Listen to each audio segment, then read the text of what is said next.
It is, in a very real sense, a live testing environment for the military technologies of the future. And the results of that testing, the performance evaluations of AI-guided missiles, autonomous drones, electronic warfare systems, AI-powered air defense networks, and satellite-guided precision munitions, are being watched with intense focus by every major military power in the world. Russia is watching. China is watching. India is watching. And the conclusions they are drawing from what they see are already reshaping procurement decisions, research priorities, and strategic planning in military establishments from Moscow to Beijing to New Delhi. The most important military technology lesson of the Gulf crisis so far can be stated simply: mass works. Iran's strategy of overwhelming air defenses through sheer volume, launching hundreds of missiles and thousands of drones simultaneously in coordinated waves, is not sophisticated in a technological sense. But it is brutally effective at saturating defense networks and forcing intercept systems to make difficult choices about which threats to prioritize. The UAE's air defense forces intercepted an extraordinary percentage of the Iranian projectiles launched against them. But even a 1 or 2% leakage rate at the volumes Iran was launching was enough to cause real damage. And the economic cost of the intercepts, the price of each interceptor missile fired to shoot down each incoming drone, was deeply asymmetric. Iran was launching cheap drones costing a few $1,000s each. The UAE was firing interceptor missiles costing hundreds of thousands, or even millions of dollars each. At scale, over weeks or months, that economic asymmetry becomes unsustainable. This is the military economic lesson that China has been trying to apply in its own strategic planning for years. And seeing it play out in real time against real American-supplied air defense systems, with real operational data being generated about the actual performance ratios, is enormously valuable to Chinese military planners. The specific details, the exact intercept rates at different attack densities, the specific vulnerabilities that allowed certain projectiles to get through, the communication and coordination protocols between different air defense systems operating in a shared threat environment. All of these details are classified. But the broad operational picture, the high-level validation of the strategic concept, is visible to anyone paying attention, and MBS is paying very close attention. Here is something that most people watching the news coverage of this war do not understand. The Gulf states are not just victims in this conflict. They are participants in the most advanced integrated air and missile defense experiment ever conducted in real-world combat conditions. The new Air and Missile Defense Coordination Cell that U.S. Central Command opened at Al Udeid Air Base in Qatar in January 2026, just weeks before the war began, was specifically designed to improve how regional forces coordinate and share air and missile defense responsibilities across the Middle East. That cell, combining American command and control expertise with regional air defense assets, is generating operational data about multi-nation integrated air defense in a live combat environment that cannot be replicated in any exercise or simulation. And Saudi Arabia, as the largest and most capable military power in the GCC, is a central participant in that integration effort. The strategic implications of this are almost impossible to overstate. Saudi Arabia is simultaneously a central participant in the most advanced American-organized regional air defense system ever deployed, and a major investor in Chinese technology companies working on exactly the kind of AI systems that would be used in future military operations. It occupies both sides of the technology transfer equation, and it does so not through deception or betrayal, but through a perfectly rational maximization of its strategic position. America provides the security architecture. China provides the market and the investment partnership. Saudi Arabia sits at the intersection, collecting economic rents from both sides, while pursuing its own independent technological development agenda. This brings us to what may be the most consequential long-term consequence of the current crisis. The war in Iran has fundamentally validated, in the eyes of the Gulf states, the indispensability of AI-powered defense technology. Before this war, air defense was important, but somewhat abstract for Gulf populations and Gulf governments. Most Gulf citizens had never experienced an air raid siren. Most Gulf governments had never activated their emergency response protocols for actual inbound missile threats. The entire apparatus of modern air defense existed, in the Gulf context, as a kind of insurance policy that everyone hoped would never actually need to be used. And then it was used, extensively, under the most challenging conditions imaginable. And it mostly worked, but mostly is not good enough when the alternative is catastrophic. And so now every government in the Gulf is not just maintaining its air defense capabilities, it is massively accelerating its investment in air defense. It is demanding more advanced systems, more AI integration, more autonomous capability, more resilience against saturation attacks. It is creating, in a matter of weeks, a procurement demand for military AI technology that will run into hundreds of billions of dollars over the next decade. And who is best positioned to supply that demand? Who has the financial resources, the technology access, the political relationships, and the strategic vision to serve as the primary integrator of AI-powered military capability for the Gulf states? Look at the map. Look at the resources. Look at the relationships. Look at the 5-year track record of investment and partnership building. The answer is obvious. It is Saudi Arabia under MBS, not as a country that manufactures the technology, not yet, but as the country that sources it, integrates it, customizes it, and manages it for the broader Gulf region, as the indispensable regional technology hub for military AI, the Saudi Aramco of artificial intelligence for Gulf defense. And this is the point at which the story comes full circle. Because the money that will fund this extraordinary military AI buildup in the Gulf will come, in significant part, from elevated oil revenues generated by the very conflict that created the demand for the technology. The war against Iran has raised oil prices. Higher oil prices mean more revenue for Saudi Arabia. That revenue is being invested in AI. That AI investment is being deployed in defense technology. That defense technology is creating the security architecture for the Gulf. That security architecture creates the stable environment for further investment. And the cycle continues, feeding itself, growing larger and more powerful with each revolution, until Saudi Arabia has built exactly what MBS has always envisioned: the most advanced, most diversified, most technologically sophisticated, and most strategically positioned sovereign state in the history of the Arabian Peninsula. An empire, not built on conquest, not built on ideology, built on intelligence, artificial and human, built on the understanding that in the 21st century, the countries that win are not the ones with the biggest armies or the most nuclear weapons. The countries that win are the ones that sit at the intersection of the most important flows, of energy, of capital, of technology, of data, and extract value from every transaction that passes through them. Switzerland understood this in finance, Singapore understood this in trade, and Mohammed bin Salman understands it in the age of artificial intelligence and clean energy and geopolitical realignment. The war in the Middle East is real. The suffering is real. The economic disruption is real. The geopolitical danger is real. But running through all of it, invisible to most observers, is a strategic design of extraordinary ambition and extraordinary sophistication. A design that is turning a regional catastrophe into a generational opportunity. A design that is using the chaos of the present to build the architecture of the future. And that design, that vision, that relentless, patient, ruthlessly rational pursuit of a specific strategic endpoint is the most important story in the world right now. Pay attention. This is how empires are built, not with swords and shields, with servers and algorithms, with sovereign wealth funds and AI partnerships, with oil revenues and technology investments, with the patience to let your adversaries fight your battles for you, the wisdom to invest while others panic, and the clarity to see that the world being born in the fires of this conflict is the world you have been preparing for your entire career. MBS sees that world. He's been building it for years. And now, as the bombs fall and the markets crash and the Strait of Hormuz trembles, he is closer to his vision than he has ever been. The question for the rest of us is whether we will understand what is happening before it is too late to respond, before the empire is finished, before the architecture is complete, before the century belongs to a strategy that was executed in plain sight while the world was watching the fire and missing the architect standing just outside the frame, smiling and dialing Beijing. Right now, as you're watching this video, the Middle East is on fire. Missiles are cutting through the skies above Dubai. Sirens are screaming in Riyadh. The Strait of Hormuz, the single most important waterway in the entire global economy, is under threat of permanent blockade. Oil prices are spiking so fast that economists are using words they have not used since 1973. And the world's financial markets are in a state of controlled panic. But here's the thing that nobody is talking about. While the bombs are falling, while the world is watching the explosions and counting the casualties, one man is sitting in a palace in Riyadh, calm, composed, and executing a plan so audacious, so brilliantly constructed, that historians will write about it for the next 100 years. That man is Mohammed bin Salman, MBS, the Crown Prince of Saudi Arabia. And what he is doing right now, using American artificial intelligence, American technology, American military cover, to quietly, methodically, and deliberately build China's next empire, is the most important story happening on planet Earth today.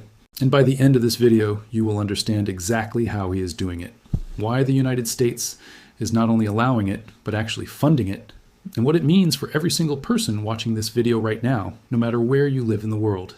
Stay with me, because this story goes much deeper than you think. Let us begin at the very beginning. Let us go back to the moment the world changed. February 28th, 2026. It is just after 2:30 in the morning, Eastern Standard Time. The United States of America and Israel have launched coordinated simultaneous military strikes against the Islamic Republic of Iran. The operation has two names. Israel calls it Operation Roaring Lion. The United States calls it Operation Epic Fury. And in the space of those first few hours, the world as we knew it ceased to exist. The strikes were not small. They were not warning shots. Within the first 48 hours, American and Israeli forces hit nearly 2,000 targets inside Iran. The supreme leader of Iran, Ayatollah Ali Khamenei, the man who had ruled Iran with an iron fist for over 3 decades, was killed in a strike on his compound. Senior military commanders, nuclear scientists, IRGC generals, one after another, they were taken out with a precision that the world had never seen outside of a Hollywood movie. Trump's message was brutally clear. The goal was regime change. Not negotiation, not deterrence, regime change. And he told the Iranian people directly, in a message that was broadcast across the region, that America's greatest ally and the world's greatest military power had arrived to finish what the Iranian people themselves had started in the streets during the protests of early 2026. Now here is where the story gets complicated. Because while the world was watching Tehran burn, while the news channels were filling their screens with satellite imagery of smoldering nuclear facilities and destroyed missile depots, something else was happening simultaneously. Something that was not covered, something that was not analyzed, something that was, by design, completely invisible to the casual observer. Mohammed bin Salman was making phone calls, not to Washington, not to Jerusalem, to Beijing. To understand why that matters, to truly understand the magnitude of what MBS is doing, you need to understand the architecture of the modern global economy. And that architecture rests on 3 pillars: oil, technology, and artificial intelligence. Whoever controls all 3 controls the 21st century. And right now, MBS is positioning Saudi Arabia to control all 3. Not for America, not for the West, but for China. And he is using American money, American technology, and American military dominance to do it. Let us talk about the oil situation first, because it is the foundation of everything else. The Strait of Hormuz is a narrow waterway. At its narrowest point, it is only 21 miles wide, that sits between Iran and the Arabian Peninsula. Through that tiny corridor flows approximately 20% of all the oil traded globally. 20%. That means 1 out of every 5 barrels of oil that powers the cars, the factories, the power plants, the ships, and the airplanes of the modern world passes through a waterway so narrow that you could theoretically block it with a handful of mines and a couple of anti-ship missiles. And that is exactly what Iran threatened to do when the strikes began. Iranian officials, speaking through state media, announced within hours of the first American bombs dropping that the Strait of Hormuz was now a war zone. Senior IRGC commanders stated publicly that no oil would leave the region. Iranian naval vessels began positioning themselves near the choke point. The maritime insurance industry went into full panic mode. The UK Maritime Trade Operations Agency confirmed that sea vessels operating in the Gulf had received direct messages about the closure of the strait. And within days, Brent crude, the global benchmark for oil prices, had jumped from around $70 a barrel to over $80 a barrel. And that was just the beginning. Now here is what MBS understood that nobody else did. Here is the chess move that separates him from every other leader in the region. He understood that this crisis, this catastrophic, destabilizing, terrifying crisis, was not a threat to Saudi Arabia's position in the world. It was an opportunity, the single greatest opportunity in the kingdom's 100-year history. Think about it this way. When the Strait of Hormuz is under threat, when Iranian missiles are flying, when oil tankers are afraid to move, the entire global economy turns its desperate eyes to Saudi Arabia. Because Saudi Arabia has something that nobody else has in the same quantity. Saudi Aramco, the world's largest oil company, sitting on top of the world's largest proven oil reserves, with the ability to increase or decrease production faster than any other producer on earth. In a crisis, Saudi Arabia does not become weaker. Saudi Arabia becomes the most important country on earth. And MBS knew this. He has known this for years. He has been preparing for this exact moment for the better part of a decade. But here is the genius of what MBS is actually doing. And this is the part that will genuinely shock you. He is not just selling more oil. He is not just making more money. He is using this crisis, this American-Israeli war against Iran, as cover to execute a technology transfer of historic proportions. He is taking the most advanced artificial intelligence technology ever developed, technology built with American research dollars, American university talent, American venture capital, and he is systematically redirecting it toward China. And he is doing it in a way that is perfectly legal, perfectly above board, and completely invisible to the American public. Let us follow the money. Let us follow the technology. Let us follow the deals that have been signed in the last 18 months that explain exactly what is happening right now. The Saudi Public Investment Fund, the PIF, as it is known, is a sovereign wealth fund that MBS personally controls. It is not a committee. It is not a board. It is one man. And that man has turned it into the most powerful investment vehicle in the history of sovereign wealth. The PIF now manages assets worth over $700 billion. And in the last 3 years, MBS has been on a buying spree in the artificial intelligence sector that has no precedent in modern economic history. He has invested in American AI companies. He has recruited American AI talent. He has built AI research centers that are staffed by some of the brightest minds that Silicon Valley has ever produced. But here is the critical detail that almost everyone misses. These investments, these partnerships, these research centers, they are not subject to the same export control regulations that govern direct technology transfers to China. They exist in a legal gray zone, a deliberately constructed gray zone. And into that gray zone, MBS has built a pipeline that moves data, models, algorithms, and expertise from the cutting edge of American artificial intelligence to the strategic priorities of the Chinese Communist Party.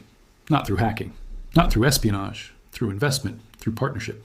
Through a series of perfectly structured joint ventures that connect Saudi Arabia's AI ambitions to Chinese technology giants in ways that American regulators are only now beginning to understand. Let us be specific, because specificity is what separates real analysis from speculation. Saudi Arabia has been building something called NEOM. You have probably heard of it. It is the futuristic megacity being constructed in the northwest of Saudi Arabia, in a region called Tabuk. It is a $500 billion project, a city the size of Belgium, built entirely from scratch, designed to be the most technologically advanced human settlement ever constructed. Smart infrastructure, AI-powered everything, autonomous transportation, facial recognition, biometric data collection on a scale that has never been attempted anywhere in the Western world because Western democratic societies would never allow it. But in NEOM, there are no democratic constraints. There is no opposition party. There is no free press asking uncomfortable questions. There's only MBS and his vision. And here's the thing about NEOM that nobody in the mainstream media is explaining clearly. The technology being deployed in NEOM is not being designed just for NEOM. NEOM is the testing ground. NEOM is the laboratory. It is the place where the most advanced AI surveillance, AI urban management, AI economic modeling, and AI social control systems in the world are being built, tested, refined, and perfected. And once they are perfected, once they are proven to work at scale, those systems are being exported. Not to American cities, not to European capitals, to Chinese smart city projects across the Belt and Road Initiative, to authoritarian governments across Africa and Central Asia, to anywhere that China is trying to extend its model of AI-powered governance. And Saudi Arabia, with MBS as the architect, is providing the infrastructure, the capital, and the political cover to make it happen. Now, you might be asking yourself, why would America allow this? Why would Washington watch its most important Arab ally in the Gulf systematically transfer AI capabilities to its greatest strategic rival? And the answer to that question is the most important piece of this entire puzzle. America is not watching it helplessly. America has been complicit in it, not through malice, not through a conspiracy, but through something arguably more dangerous, through a combination of greed, short-term thinking, and the fundamental structural inability of Washington's political system to regulate the relationship between Silicon Valley money and Gulf sovereign wealth. Think about what has happened in the American AI industry in the last 5 years. Think about the capital requirements. To build a frontier AI model today, to actually compete at the frontier of artificial intelligence development, you need billions of dollars, not millions, billions. And you need it continuously because the compute costs, the data costs, the talent costs, and the infrastructure costs are compounding faster than any company's organic revenue can keep pace with. American AI companies have been desperate for capital. Genuinely, structurally desperate. And into that desperation walked the Gulf sovereign wealth funds, with their hundreds of billions of dollars, with their complete absence of short-term return requirements, with their patience, their scale, and their willingness to write checks that no American pension fund or institutional investor would dream of writing. The deal that crystallized this dynamic, the deal that should have set off alarm bells in every intelligence agency in Washington, was the relationship between the Saudi PIF and several of the most important American AI infrastructure companies. Through a web of investments, partnerships, and joint ventures that have been publicly disclosed in financial filings, but never assembled into a coherent narrative by the mainstream media, Saudi Arabia has purchased meaningful influence over the companies building the actual physical and software infrastructure of American artificial intelligence, the chips, the data centers, the cloud platforms, the foundational models, the training pipelines. Not control, influence. The kind of influence that comes from being the largest investor in the room. The kind of influence that gets you a phone call before the important decisions are made. The kind of influence that lets you say, quietly, over dinner, I think we should expand this partnership to include our friends in Beijing. And because the money is so large, and because the alternative is losing the investment entirely, the answer is almost always yes. But here is where the Iran war connects back to all of this in a way that is absolutely critical to understand. The war between the United States, Israel, and Iran is not a distraction from MBS's grand strategy. It is a central component of it. And to understand why, you need to think about what Iran represented in the regional power balance. For the last 20 years, Iran was the primary obstacle to Saudi regional dominance. Iran had proxies everywhere: Hezbollah in Lebanon, the Houthis in Yemen, Shia militias in Iraq, Hamas in Gaza. This network was what analysts called the axis of resistance, was the primary mechanism through which Iran projected power across the Arab world and kept Saudi Arabia perpetually on the defensive. Every time MBS wanted to make a bold move regionally, Iran was there in the background, with the ability to destabilize, to threaten, to raise the cost of Saudi ambition. Iran was the check on Saudi power. And now that check has been dramatically weakened. Khamenei is dead. The IRGC leadership has been decimated. The nuclear program has been set back by conservative estimates, at least 5 to 10 years. The missile arsenal has been significantly degraded. The proxies are fragmented, confused, and leaderless. What does this mean for MBS? It means the board has been cleared. It means the single greatest obstacle to Saudi strategic dominance in the Middle East has been removed. Not by Saudi hands, by American and Israeli hands. Saudi Arabia got the result it needed without firing a single shot. MBS managed to position the kingdom in such a way that America did the dirty work, Israel provided the military precision, and Saudi Arabia sits in the aftermath as the only remaining regional power with intact oil infrastructure, intact military capacity, intact financial reserves, and intact diplomatic relationships with every major player in the world, including China, including Russia, including the United States, and including every Gulf state that just watched Iranian missiles fly over their heads for 6 terrifying days. Let us pause here and talk about those 6 days, because what happened to the Gulf states during Iran's retaliation was not just a military event. It was a psychological earthquake that permanently altered the political landscape of the Arabian Peninsula.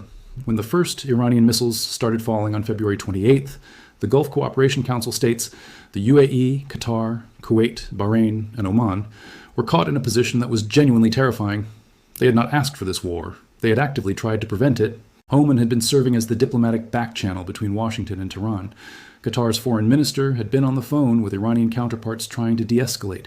The Gulf states had spent years building careful, transactional relationships with Iran precisely to avoid being caught in the middle of exactly this kind of catastrophic confrontation. And then the bombs fell. And Iran, in its fury and desperation, made a decision that will haunt its strategic position for a generation. Instead of limiting its retaliation to American and Israeli targets, Iran struck its Arab neighbors. It launched missiles and drones at Bahrain, Kuwait, Qatar, Saudi Arabia, and the United Arab Emirates. It hit airports, it hit hotels, it hit oil infrastructure, it hit civilian areas. A fire broke out near the Fairmont Hotel on Dubai's Palm Jumeirah. Debris from intercepted missiles shattered windows across Abu Dhabi's Corniche. Explosions echoed through the streets of Doha. Smoke rose over the skyline of Manama. Kuwait's international airport was struck. The U.S. Fifth Fleet headquarters in Bahrain was targeted, and Riyadh, the Saudi capital, was directly hit, along with the kingdom's critical eastern province, home to the world's most important oil infrastructure. The UAE alone faced a barrage that strains comprehension. Iranian forces fired 174 ballistic missiles at the Emirates. 161 were intercepted. 13 fell into the sea. 689 drones were launched. 645 were intercepted. 8 cruise missiles were fired. All 8 were stopped. And yet, despite this extraordinary defensive performance, despite the fact that the vast majority of projectiles were successfully neutralized, the psychological impact was devastating, because the Gulf states suddenly understood, viscerally, in a way that no intelligence briefing or strategic simulation had ever fully conveyed, that their gleaming towers, their airports, their ports, their hotels, their entire vision of Gulf modernity was vulnerable. All of it. One drone through the right window, one missile that slips past the air defenses, and everything changes. And this vulnerability, this sudden terrifying awareness of fragility, is precisely what MBS has been counting on, because vulnerability creates demand. What the Gulf states are now demanding, with an urgency that borders on panic, is exactly what MBS has spent the last 5 years positioning Saudi Arabia to provide: security architecture, AI-powered air defense coordination, integrated military intelligence networks, regional stability guarantees, and the technology infrastructure to power all of it. Kuwait's air defense forces intercepted 97 ballistic missiles and 283 drones during the Iranian retaliation. Think about what that means operationally. That is not soldiers standing at radar screens making real-time decisions with human reaction times. That is artificial intelligence. That is machine learning algorithms processing sensor data, calculating trajectories, coordinating intercept vectors, and making launch decisions in milliseconds. The air defense systems that protected these Gulf states during Iran's massive missile barrage were, at their core, AI-powered systems. And Saudi Arabia, under MBS, is positioning itself as the regional hub for the development, integration, and export of exactly these kinds of systems. This brings us to the most sensitive and geopolitically explosive part of this entire story. Because the AI systems being developed for military applications in the Gulf region exist in a regulatory environment that is, to put it charitably, extraordinarily permissive. American export controls govern what defense technology American companies can sell to foreign governments. They are designed to prevent advanced military technology from reaching adversaries, but they have a critical weakness that sophisticated operators like MBS have identified and exploited systematically. The controls govern the destination of the technology.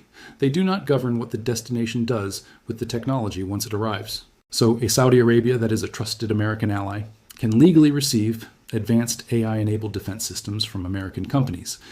And a Saudi Arabia that has deep, multidimensional investment relationships with Chinese technology companies can legally share the knowledge derived from operating those systems with its Chinese partners. Not the hardware, not the classified code, but the operational insights, the performance data. The lessons learned from deploying these systems at scale in a real-world conflict environment. That knowledge, that operational intelligence, is arguably more valuable than the hardware itself, and it is flowing east. The Chinese military has been watching the performance of Iranian missiles against American-supplied Gulf air defense systems for 6 days, with the most intense analytical focus of any military organization in the world. Not because they support Iran, but because China's entire military strategy, its anti-access, area denial doctrine, its plan for a potential conflict over Taiwan, its long-term vision for projecting power in the Indo-Pacific, is built around exactly this kind of missile and drone saturation attack. And the data being generated by Iran's massive barrage against Gulf air defenses, and by the AI-powered systems defending against that barrage, is the most valuable real-world data set for missile and counter-missile warfare that has ever been generated outside of an actual great power conflict. And MBS, sitting at the intersection of American technology and Chinese strategic interest, is uniquely positioned to be the broker of that knowledge. Now let us turn to the economic dimension of all of this. Because while the geopolitical maneuvering is important, the economic stakes are what will ultimately determine who wins and who loses in this new world order. And the economic consequences of what is happening right now in the Middle East are not limited to oil prices. They are systemic, they are structural, and they are reshaping the global economy in ways that will be felt for decades. Let us start with the obvious. Oil. When the Strait of Hormuz comes under threat, when Iranian naval vessels are positioning near the choke point and IRGC commanders are making statements about blocking oil flows, the entire global energy system enters a state of acute stress. Approximately 20% of globally traded oil passes through the strait.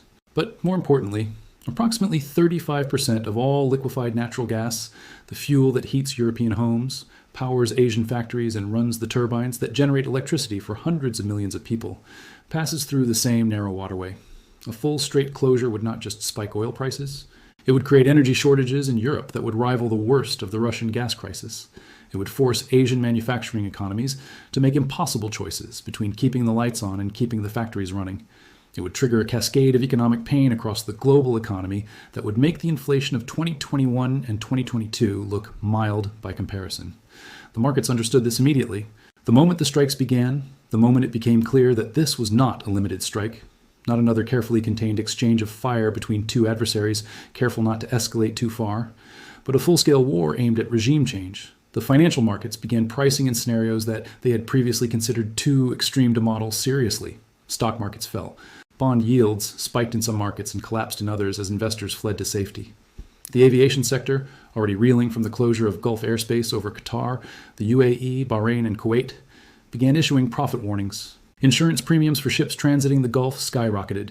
Several major shipping companies announced they were rerouting vessels around the Cape of Good Hope, adding weeks to journey times and dramatically increasing freight costs, rather than risk their ships anywhere near the Persian Gulf. And here's where the economic story connects directly back to MBS and his grand design. Every day that the Strait of Hormuz is under threat, every day that oil prices remain elevated, every day that the global economy is paying an anxiety premium for energy, Saudi Arabia is generating additional revenue, not from increased production, just from the price. With Brent crude at $80 a barrel instead of $70 a barrel, Saudi Arabia earns an additional $100 million per day just on its baseline production levels. Per day. That is $3 billion a month of additional revenue flowing directly into the Saudi treasury from a war that Saudi Arabia did not have to fight, did not have to finance, and did not have to take any political responsibility for. The United States spent the military capital, Israel spent the political capital, Saudi Arabia is cashing the check, and what is MBS doing with that money? He is investing it. Not in more oil infrastructure, not in more military hardware. He is investing it in artificial intelligence, in data centers, in chip fabrication research, in the human capital, the engineers, the researchers, the entrepreneurs who are building the technological foundation of the 21st century economy. He is investing it specifically in the space between American technological leadership and Chinese technological ambition, in the lucrative, strategically vital, and extraordinarily dangerous gray zone where American AI meets Chinese capital. Vision 2030, MBS's flagship economic transformation program, was always understood in the West as Saudi Arabia's attempt to diversify away from oil dependence. And on the surface, that reading is correct. But underneath the surface, at the level of strategic intent rather than public messaging, Vision 2030 has a second purpose that is almost never discussed in Western policy circles. It is Saudi Arabia's bid to become the essential node in the global technology economy, the place where Eastern money and Western technology meet, the Switzerland of the AI age, the neutral ground, backed by American military guarantees and Chinese economic partnership, where the two great technological civilizations of the 21st century can do business without the friction of their political rivalry. And MBS, as the architect and absolute ruler of this neutral ground, would sit at the center of the global economy in a way that no Saudi king has ever imagined, let alone achieved. To understand how close this vision is to reality, consider what has already been built. Saudi Arabia has launched the Saudi Data and AI Authority. It has created the National AI Strategy with a target of making AI contribute to 15% of Saudi GDP within a decade.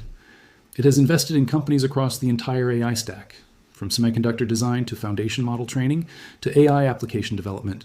It has built partnerships with American technology companies, including some of the most important names in Silicon Valley. It has simultaneously deepened its investment relationships with Chinese technology companies, taking significant stakes in firms operating at the frontier of Chinese AI development, quantum computing, and advanced manufacturing. And it has done all of this while maintaining at the diplomatic level a posture of studied neutrality in the competition between Washington and Beijing. The NEOM project, that $500 billion city being built in the desert, is not just a real estate development. It is the physical instantiation of this strategy. It is being built with American urban design firms and Chinese construction companies, with South Korean manufacturing expertise and Japanese engineering precision, with European sustainability consultants and Indian software developers. It is, by design, the most internationally integrated construction project in human history, and the AI systems being deployed to manage it, to run its transportation networks, its energy grids, its water systems, its security apparatus, its financial infrastructure. Those systems are being designed from the ground up to be compatible with both Western and Chinese technical standards, to speak both technological languages, to operate as the bridge between two worlds that are rapidly decoupling everywhere else. And the military dimension of this technological bridge, the dimension that connects the Saudi AI strategy to the current war in the Gulf, is where things get truly dangerous. Because the AI systems being developed in Saudi Arabia, tested in NEOM, refined in Vision 2030 laboratories, are not purely civilian. The line between civilian AI and military AI is increasingly meaningless.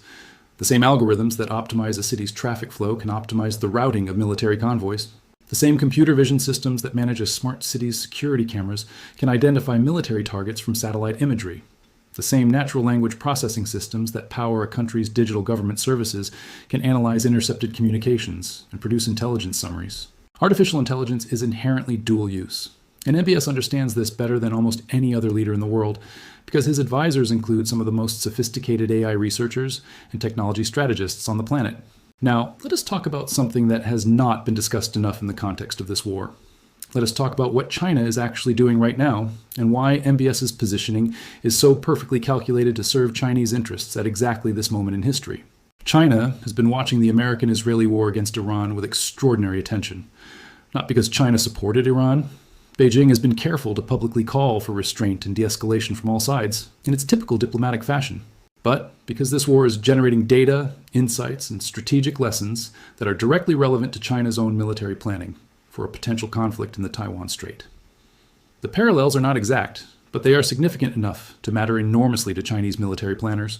Iran's use of mass drone and missile saturation attacks against American air defense systems in the Gulf is a rough approximation of the kind of military tactics China would use in a Taiwan scenario. The performance of American air defense technology against that saturation attack, how many missiles got through, what the intercept rates were at different attack densities, where the seams and gaps in the defense network were, all of that is real-world validation data for Chinese military models that have previously only been tested in simulation. And Saudi Arabia, sitting in the middle of all this, receiving intelligence from American military briefings as a regional partner, and simultaneously maintaining deep investment relationships with Chinese technology and defense companies, is in a unique position to facilitate the flow of those operational insights in both directions. This is not speculation. This is the logical implication of a set of documented relationships and a clearly articulated strategic posture. And it explains something that has puzzled many Washington analysts: why, despite clear evidence of Saudi Arabia's deepening strategic relationship with China, including MBS's personal relationship with Chinese President Xi Jinping, including the Saudi decision to conduct joint military exercises with China, including the Saudi participation in the Shanghai Cooperation Organization as a dialogue partner, despite all of this, the relationship between Riyadh and Washington has not fundamentally broken down. Because Washington needs Riyadh, now more than ever. With Iran destabilized, with Gulf oil infrastructure under threat, with the global energy market in turmoil, the United States government, whatever its private concerns about MBS's China relationships, cannot afford to push Saudi Arabia away. And MBS knows this. He has structured his entire geopolitical position around this fundamental leverage point. America needs Saudi stability more than Saudi Arabia needs American approval. Think about what Trump's operation against Iran actually achieved from MBS's perspective. It eliminated Saudi Arabia's greatest regional rival. It elevated oil prices, generating billions in additional Saudi revenue. It demonstrated American military power in the region in a way that, paradoxically, increases Saudi Arabia's security guarantees because no adversary will now seriously contemplate a direct military challenge to the GCC states knowing what American air power just did to Iran. And it created a regional security vacuum that Saudi Arabia, with its AI-powered military capabilities, its financial resources, and its diplomatic relationships, is uniquely positioned to fill. The United States created the perfect conditions for Saudi regional dominance. And MBS, with his characteristic patience and strategic clarity, was ready to step into the space that America created. But here's the final critical piece of this puzzle, the piece that ties together the AI strategy, the China relationship, the Iran war, and the global economic disruption, in a way that reveals the full scope of what MBS is actually building. China's most important strategic vulnerability, the thing that Chinese military planners and Communist Party officials lose sleep over, is energy security. China imports roughly 73% of the oil it consumes. And the vast majority of that oil comes from the Middle East, transiting through the Indian Ocean and the South China Sea in a supply chain that is, in the event of a conflict with the United States, completely interdictable by American naval power. The United States Navy controls the sea lanes. American aircraft carriers and submarines could, in a conflict scenario, cut off China's oil supply within weeks. This is what military strategists call China's Malacca dilemma, the vulnerability of its energy supply chain to American maritime power. And it is the single greatest constraint on Chinese strategic ambition. Saudi Arabia, if it is willing to be a genuine strategic partner to China rather than just a commercial partner, can dramatically reduce this vulnerability, not by eliminating it, but by creating alternative supply arrangements, alternative payment mechanisms, and alternative diplomatic frameworks that give China's energy supply chain a degree of resilience against American interdiction. The Chinese government has been pushing for years to price oil in yuan rather than dollars, a policy known as the petro-yuan, precisely because dollar-denominated oil gives the United States enormous financial leverage over the global energy market. MBS, in a series of carefully managed steps, has begun moving in this direction. Saudi Arabia has started accepting yuan for some oil sales to China. The kingdom has been deepening its participation in Chinese-led financial infrastructure. And while these moves are still incremental, still careful enough to avoid triggering a full-scale American response, they represent the beginning of a structural shift in the architecture of global energy finance that, if it continues, will fundamentally alter the balance of power between the United States and China. And artificial intelligence is the key to making this work. Because the transition from a dollar-based to a yuan-based energy trading system, or even to a multi-currency system that reduces dollar dominance, requires financial infrastructure of extraordinary sophistication. Smart contracts, real-time settlement systems, AI-powered risk management, digital currency infrastructure, all of the technical components of a post-dollar energy trading system are AI-intensive. And Saudi Arabia, with its Vision 2030 AI investments, its NEOM testing ground, its Silicon Valley partnerships, and its Beijing relationships, is building exactly this infrastructure. Not announcing it, not publicizing it, building it quietly, systematically, piece by piece, inside a technology ecosystem that spans 3 continents. This is the empire that MBS is building. Not a territorial empire, not a military empire in the traditional sense, a technological empire, a data empire. An empire based on being the indispensable node in the global flow of energy, technology, and financial infrastructure. An empire built on American military dominance, Chinese economic ambition, and Saudi Arabia's unique ability to serve as the bridge between the two. And the war in Iran, this catastrophic, devastating, world-changing conflict that has killed thousands of people and threatened to destabilize an entire region, is not a crisis that disrupted MBS's plans. It is, from his perspective, a chapter in the execution of those plans. A chapter in which America eliminated his greatest regional rival, elevated his financial position, demonstrated his security guarantees, and created a regional power vacuum perfectly sized for Saudi Arabia to fill. The global economy is reeling. Oil markets are in turmoil. Airlines are grounding flights. Shipping companies are rerouting around entire continents. Stock markets are pricing in scenarios that would have seemed dystopian 18 months ago. The world is genuinely, substantively afraid. And in the middle of all of this chaos, in the middle of all of this fear and uncertainty and violence, one man in Riyadh is doing something that no other leader in the world has the clarity, the resources, or the audacity to do. He is investing, he is building, he's positioning. He's executing a strategy so long-term, so multidimensional, and so ruthlessly rational that it makes the short-term calculations of Washington and Beijing look almost naive by comparison. The question that history will ultimately answer, the question that is being written right now in real time in the skies above Tehran and the boardrooms of Riyadh and the server farms of Neom is whether MBS will succeed. Whether this extraordinary gamble, this audacious attempt to use American technology and Chinese capital to build a 21st century empire from the ruins of the 20th century's energy order will actually work. Or whether the contradictions at the heart of the strategy, the fundamental impossibility of being simultaneously America's most important Arab ally and China's most important energy partner in an era of deepening great power competition, will eventually catch up with him. The American political system is slowly waking up to what is happening. There are voices in Washington, in both parties, who are beginning to understand that the relationship with Saudi Arabia is more complicated, more dangerous, and more consequential than it has ever been before. There are export control reviews being conducted right now that are specifically focused on the flow of AI technology through Gulf sovereign wealth funds.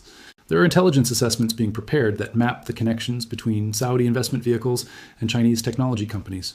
There is a growing awareness in the parts of the American national security establishment that think long-term, that the war in Iran, whatever its immediate military objectives, may have created the conditions for a strategic realignment in the Gulf that serves Chinese interests as much as American ones. But awareness is not action. And in the gap between awareness and action, in the bureaucratic and political space where complex strategic assessments turn into actual policy, MBS continues to operate with the freedom and the resources that his unique position provides. Every week, more AI investment flows through the PIF. Every week, NEOM gets closer to becoming a functioning model of AI-powered governance. Every week, the petroleum infrastructure gets a little more capable, a little more robust, a little more ready for the day when MBS decides the moment is right to take the next step. And every day, the oil revenue from a conflict-elevated market continues to fund the whole enterprise. This is the world we are living in. This is the reality that the explosions and the missile sirens and the breaking news alerts are obscuring. The surface-level story is a war, a terrible, devastating, genuinely dangerous war that has already killed thousands of people and threatens to kill thousands more. And that war deserves to be taken seriously, to be covered carefully, to be analyzed with the gravity and the moral attention that the loss of human life always demands. But underneath that story, running parallel to it, feeding on it, being shaped by it, is a different story. A story about power, about technology, about the future architecture of the global economy, about one extraordinary man's vision of what Saudi Arabia can become and what he is willing to do to make that vision real. A story about how the age of artificial intelligence is reshaping not just economies and industries, but the very structure of global power. About how a country that sits on top of an ocean of oil has figured out how to use that oil wealth to buy something far more valuable than military hardware or real estate or prestige, the ability to sit at the center of the technological revolution that is remaking civilization. Mohammed bin Salman is not building a kingdom, he is building an empire. And he is building it with your data, your technology, your military, and if you are not paying close attention, your complete and total ignorance of what he is doing. The war will eventually end, ceasefires will be negotiated, Damage will be assessed, reconstruction will begin, the Strait of Hormuz will reopen, oil prices will fluctuate, the news cycle will move on to the next crisis. But the world that emerges from this war will be fundamentally different from the world that existed before it. The regional power balance will have shifted. The technological landscape will have evolved. The economic architecture will have been quietly restructured.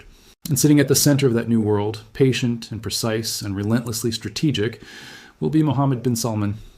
Understanding what he is building and why is not just an academic exercise. It is not just an interesting geopolitical puzzle for analysts and researchers and policy wonks.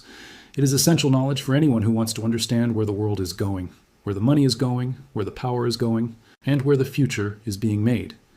Because if you understand what MBS is doing, really understand it at the level of strategic intention rather than surface-level headlines, you understand more about the next 20 years of global history than almost anything else you could possibly study. The bombs are falling, the missiles are flying, the markets are panicking, and in Riyadh, the man who may be the most consequential geopolitical actor of the 21st century is on the phone with Beijing, building the future, one algorithm at a time. But let us not leave this story there. Let us push it even further, because there is a dimension to MBS's AI strategy that we have not yet fully explored. A dimension that connects the war in Iran, the Gulf crisis, the Chinese partnership, and the American technology industry into a single coherent picture. And that dimension is data, not just data as an abstract concept, actual granular operationally significant data about how modern warfare works, how missiles behave in real-world combat conditions, how air defense systems perform under genuine saturation pressure, how economic infrastructure responds to sustained military disruption, how financial markets react to geopolitical shocks in real time. This kind of data is extraordinarily valuable to anyone trying to build military-grade artificial intelligence systems. And the Gulf crisis has just generated more of it in a shorter time frame than any conflict since the Second World War. Consider what the last 6 days have produced in terms of pure operational data. Iran launched approximately 500 ballistic missiles and 2,000 drones during the first 4 days of the conflict alone. These projectiles were tracked, classified, intercepted, or allowed to impact across 9 different countries simultaneously. The air defense systems of the UAE, Kuwait, Qatar, Saudi Arabia, Bahrain, Jordan, and Israel were all operating simultaneously in overlapping threat environments against a sustained barrage of mixed munitions, ballistic missiles, cruise missiles, and multiple types of drones in various combinations.